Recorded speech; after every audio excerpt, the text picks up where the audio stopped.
Saviez-vous qu'il existe des lieux secrets impossibles à visiter dans le monde? Des endroits dont vous n'avez pas accès, et pour cause.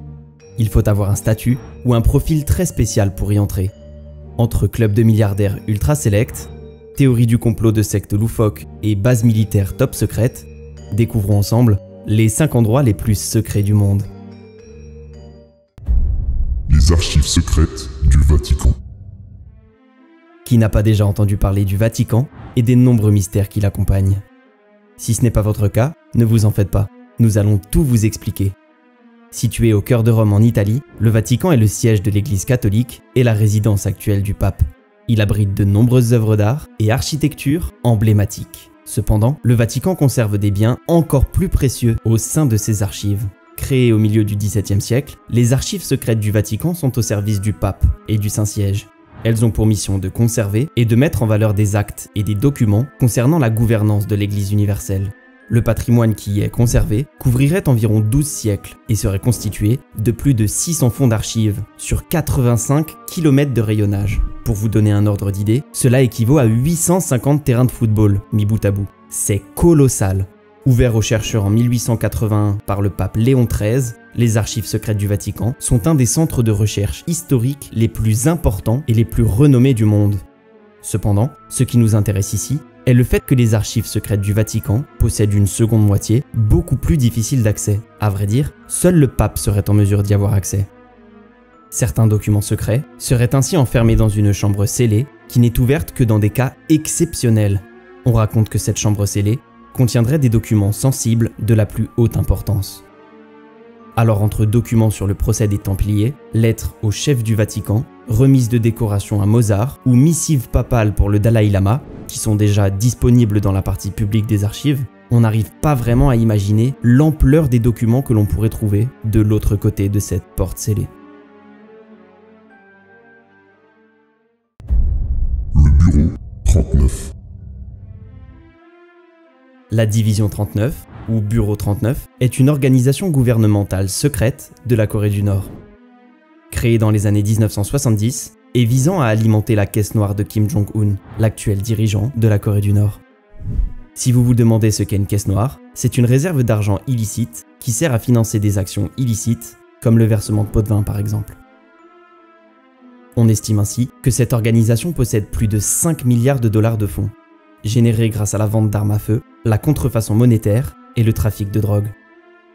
Bien que l'isolement dans lequel est plongé l'État nord-coréen rende l'accès à ces informations extrêmement difficile, certains affirment que le Bureau 39 est vital pour Kim Jong-un, lui permettant notamment d'acheter un support politique et de financer le programme d'armement nucléaire nord-coréen.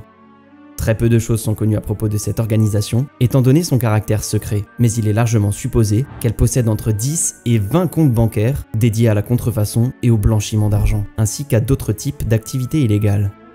Par ailleurs, on sait que l'organisation possède 120 compagnies étrangères de commerce sous sa juridiction et qu'elle est sous le contrôle direct de Kim Jong-un. Le Bureau 39 récolterait ainsi chaque année 1 milliard de dollars de revenus pour ses activités criminelles. Ils sont également soupçonnés d'être à l'origine du cyberbraquage de la Banque centrale du Bangladesh pour un revenu estimé à 800 millions de dollars par an.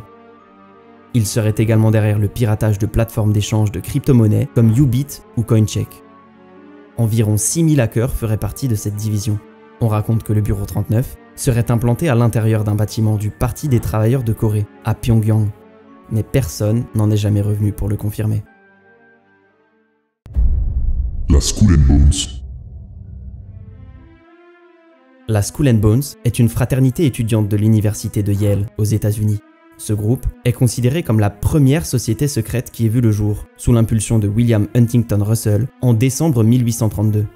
Elle constitue l'une des plus prestigieuses sociétés secrètes américaines. La Skull and Bones possède un prestige incroyable et ses membres étaient reconnus comme l'élite parmi les étudiants. Depuis 1832, 15 fils de très bonnes familles sont bizutés chaque année afin d'être initiés et intégrés au groupe l'année suivante.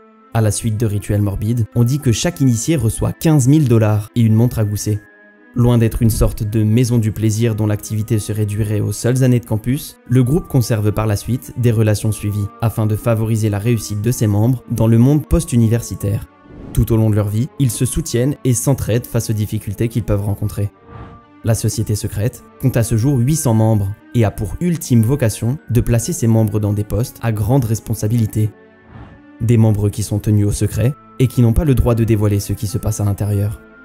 Les deux candidats à l'élection présidentielle américaine de 2004, George W. Bush et John Kerry, loin d'être des adversaires, s'y côtoyaient d'ailleurs en secret depuis plus de 36 ans.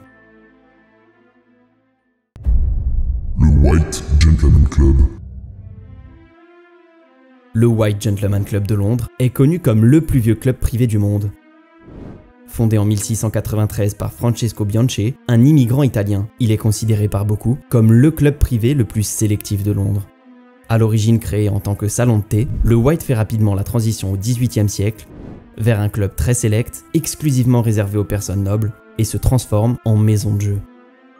Ceux qui le fréquentaient étaient connus comme les joueurs du White. Le club a acquis une certaine réputation, à la fois pour son exclusivité et le comportement souvent racoleur de ses membres.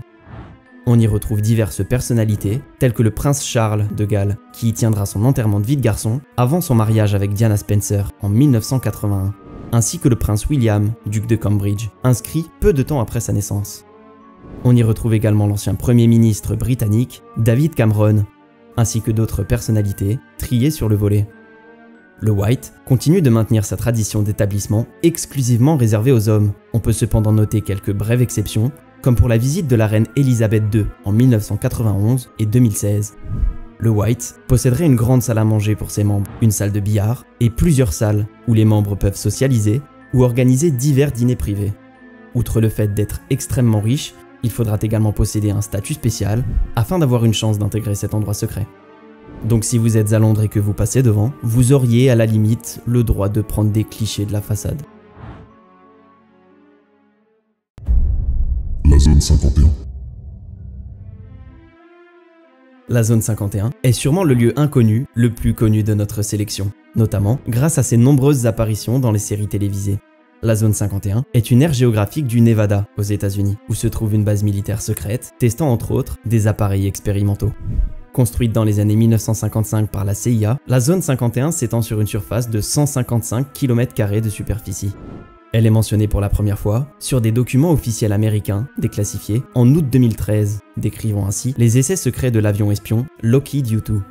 En 1989, la zone 51 inspire les plus folles théories du complot et secrets extraterrestres.